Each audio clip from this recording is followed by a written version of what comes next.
Today we talk about how can you fix this problem or know how you can do that on your bad Piggies app.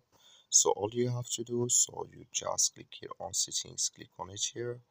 You just click on settings, it's going to show for you a list like this here.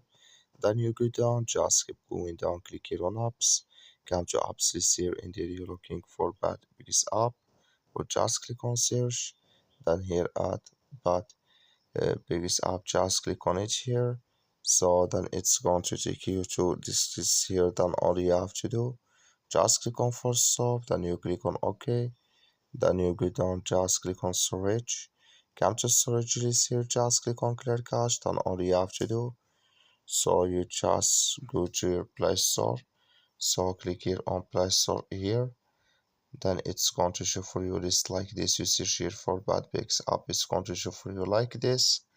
You will find here update, click on it, and it's going to work with you.